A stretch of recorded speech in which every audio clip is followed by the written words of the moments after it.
शांति। ओम शांति। आज हम सभी इस नव दुर्गा के कि जिस शक्ति के द्वारा हम सभी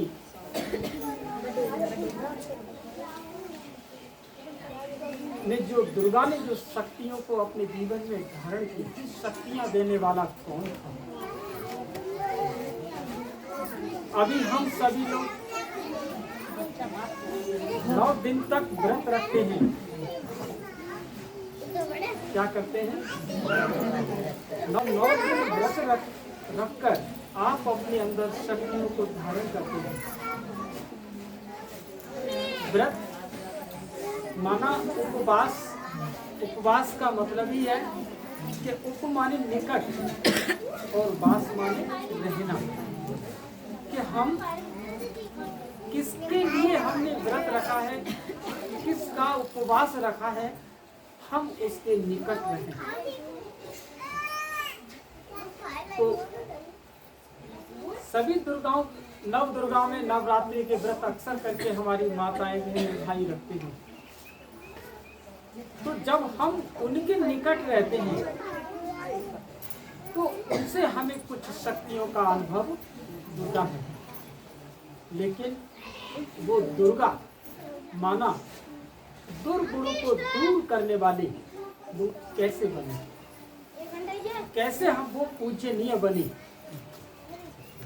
कैसे वो अनेक आत्माओं को वरदान देने के लायक बनी, कैसे उनकी मंदिरों में उनकी मूर्तियों को सुसज्जित तरीके से सजाया गया, विधिवत आज उनकी क्या हो रही है, पूजा हो रही है। ऐसा उनको किसने बनाया? आज इस मर्म को आज हम सभी लोग जानेंगे। हम सभी भाई बहन इस चीज से आज रूबरू होंगे कि पहले आप लोग 9 दिन तक व्रत रखते हैं और उस व्रत में 9 दिन तक हम शक्तियों को इकट्ठा करते हैं, अपने अंदर शक्तियों को इकट्ठा करते हैं। जब आपके अंदर भरपूर शक्ति आ जाती है तब आप जाकर के 10वें दिन आप रावण को मारते हैं। जब तक रावण को मारने की शक्ति आपके अंदर नहीं होगी तो आप रावण को कैसे मारोगे? तो रावण को मारने के लिए पहले तुम्हें अपने अंदर क्या करनी होगी? शक्तियां अपने अंदर भरनी होगी। रामचंद्र जी ने यूं ही रावण को नहीं मार दिया था, क्योंकि उनके अंदर भी शक्तियां थी और रावण भी बहुत शक्तिशाली था। लेकिन अब तुमको भी रावण मारना है। तुम्हारे सामने ऐसा कौन सा रावण है जिसे तुमको मारना है, तुमको जीतना है? कहते हैं कि एक राम दशरथ के बेटा और एक राम घट घट में लेटा और एक राम ने जगत पसारा और एक राम इस जग से न्यारा। तो 4 राम की बात हो रही है। तो आप कौन से राम को मारना चाहते हैं? वो कौन से रावण को मारना चाहते हैं? तो तुम्हारे लिए कौन सा रावण है?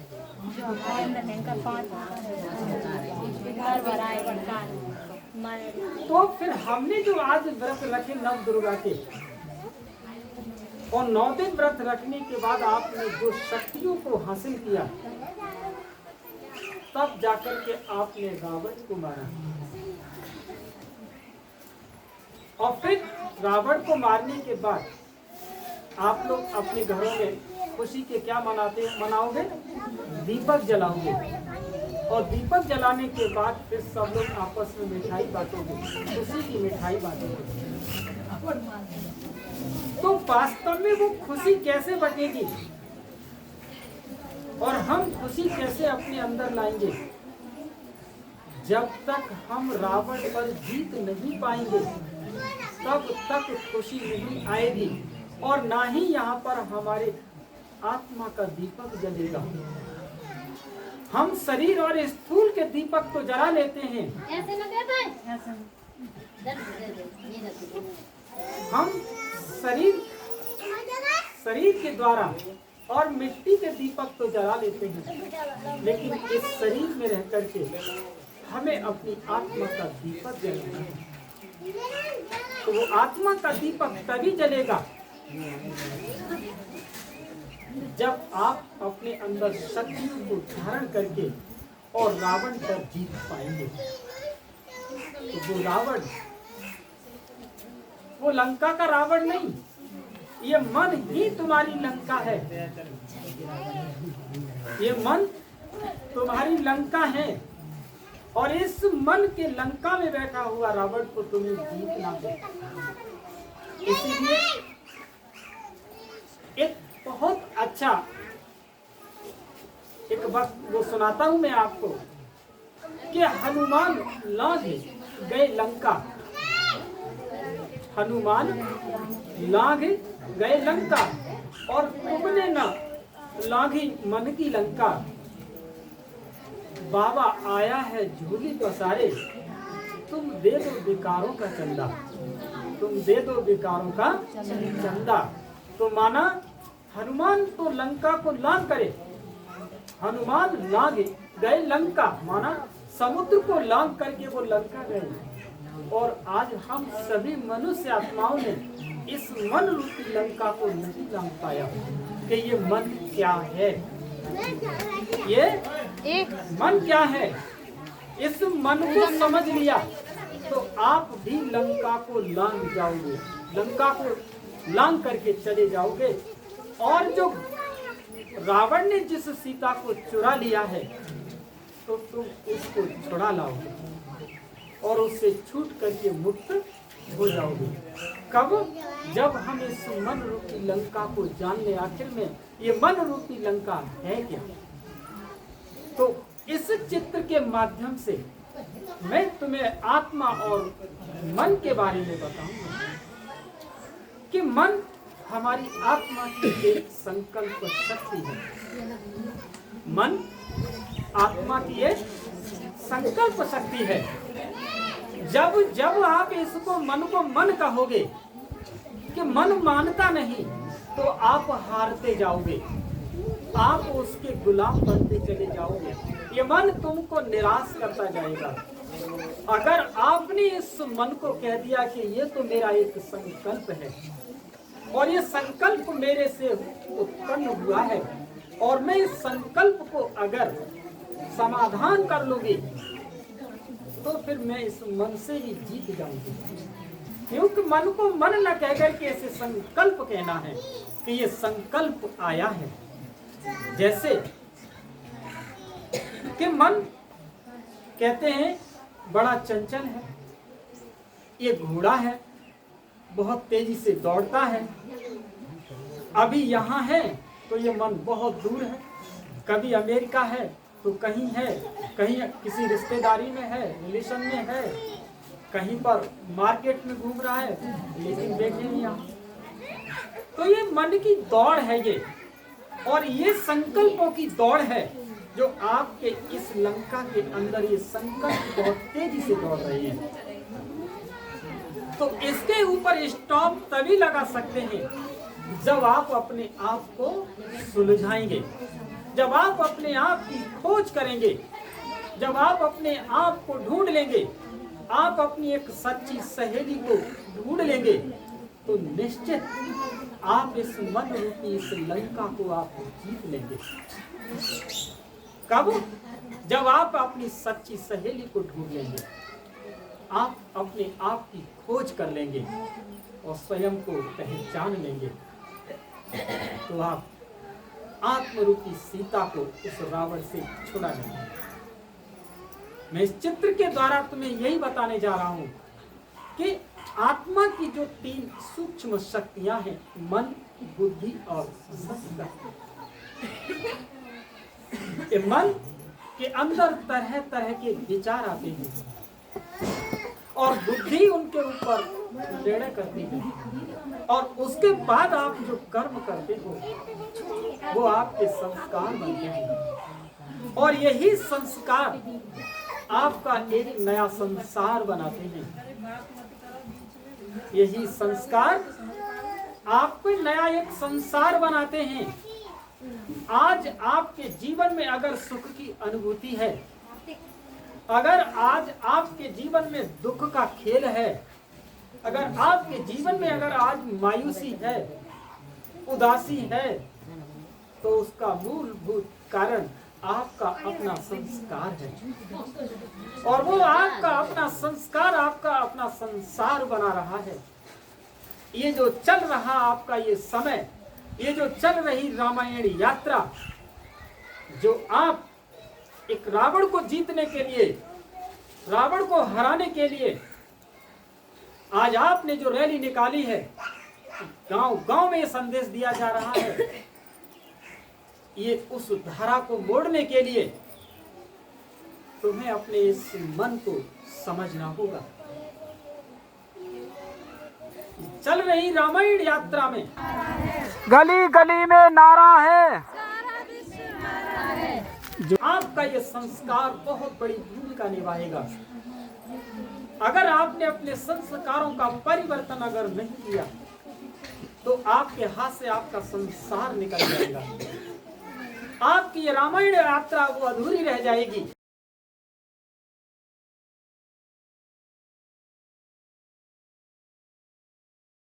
इसलिए ये आत्माओं, इस शिव के संदेश को सुनो। ये शिव का संदेश तुम्हारे लिए एक स्वर्णिम संदेश लेकर के आया है।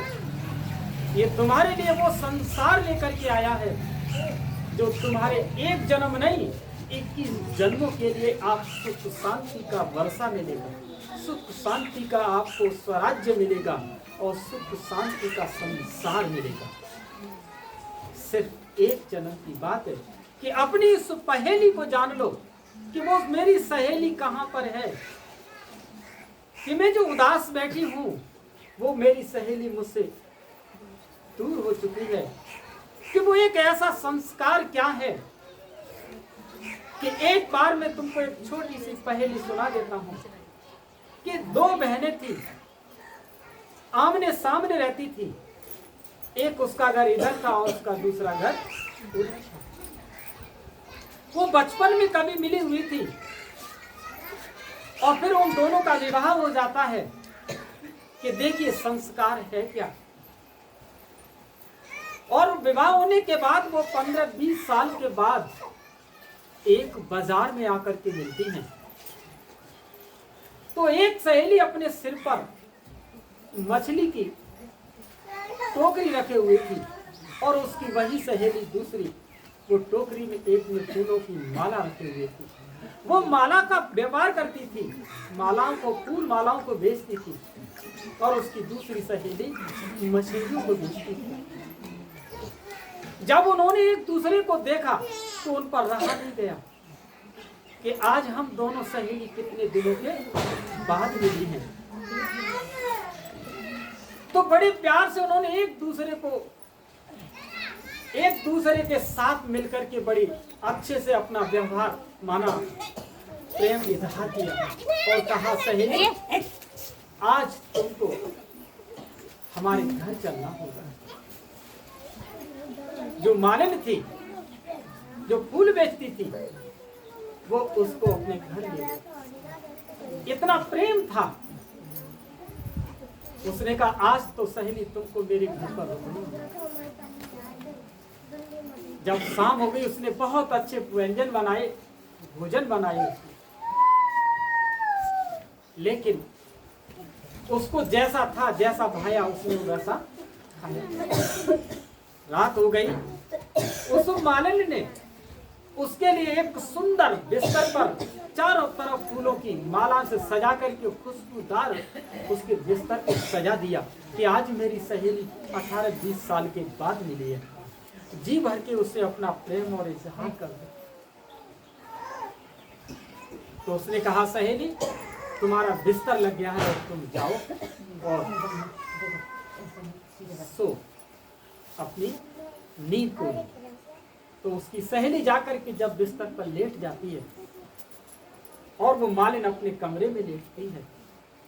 जो फूलों की बिस्तर पर सजी हुई वो मच्छारिन वो करवटें बदलती है, उसको नींद नहीं आती। रात के 12-1 बज गया है, वो सोचती है मैं क्या करूं, मुझे नींद नहीं आ रही। तो वो अपनी सहेली को आवाज देती है, क्या सहेली मेरी बात सुन। उसने क्या हुआ कि मुझे नींद नहीं आ रही।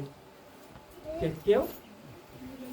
कि तू मेरा मछलियों वाला, तू मेरा टोकरा मुझे ला के दे दे और मेरे सिर की ओर ला करके रख दे, बस तू कुछ और मत कर। उसने जैसे ही मछलियों वाला टोकरा ला करके उसके सिराने रखती है और वो उसी की गंध में वो सो जाती है। कि वो संस्कार में जब तक आत्मा पुनः उसमें नहीं आई तब तक उसको नींद नहीं आई। वो फूलों की खुशबू उसको नींद नहीं आने दे रही थी, लेकिन उसका जो संस्कार था वो जब तक वो उसमें संस्कार में नहीं पहुंची तब तक उसको नींद नहीं आई। ये सहेली अब तू जा, अब तू चिंता मत कर। तो ये था एक संस्कार। ये संस्कार हमारा जैसा बना है वैसा ही बन जाता है, हम उसी संस्कार में जीने लग जाते हैं।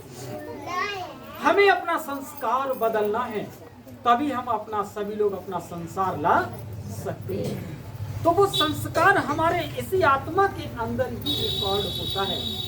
जो हम बोलते हैं, जो हम सोचते हैं, जो हम करते हैं, वो हमारा क्या बन जाता है? और बोलना, सोचना और करना, ये जो हमारा संस्कार हमारा संसार बना के तैयार कर देता है और ये ही होता है हमारे भाग्य का निर्माण। तो वो जो आत्मा है, वो आत्मा इस भ्रकुटी के बीच में वो संस्कार युक्त बैठी हुई है। यही है वो आपकी सच्ची सहेली जो तुम्हारे अंदर बैठी है। इस मन की लंका में एक इस भ्रकुटी के सिंहासन पर एक चमकते हुए सितारे की तरह आपकी सच्ची सहेली बैठी है। उस सच्ची सहेली को, उस परमात्मा के प्यार का अमृत वेले उससे इजहार करो। परमात्मा को अमृत वेले उठकर उससे प्यार करो और उसके अपने संस्कार बना लो। क्या बना लो? अपने संस्कार बना लो। उस परमात्मा के प्यार के संस्कार बना लो जो तुम्हें तुम्हारी सच्ची सहेली आत्मा में लिए बैठी रहेगी, जो तुम्हें अनेक जन्मों तक दुख और अशांति से छुड़ा देगी। आपकी पहेली हल हो जाएगी कि जैसे कि ये मोटर कार को ड्राइवर चलाता है तो ड्राइवर निकल जाता है तो कार खड़ी रहती है, और ऐसे ही तुम्हारी सच्ची सहेली यहाँ से निकल जाती है तो ये जमीन पर तुम्हारी सच्ची सहेली का शरीर एक अर्थी के रूप में पड़ा रह जाता है। तुम्हारे अंदर तो आप दो, और एक आत्मा है तुम्हारे अंदर और एक तुम शरीर। शरीर और आत्मा का ये जोड़ा, और इस जोड़े को चलाने वाली एक सच्ची सहेली कौन? तुम्हें आत्मा। कौन हो? एक आत्मा हो। और इस आत्मा को तुमने पहचान लिया, आत्मा का अनुभव कर लिया और संस्कारों में इसको जड़ लिया और संस्कार युक्त इसको बना लिया। और संस्कार अगर परमात्मा के बनते रहेंगे तो तुम रावण पर जीत पा जाओगे। तुम रावण को जीत। तो ये था तुम्हारी आत्मा का पहला क्या? ओम शांति।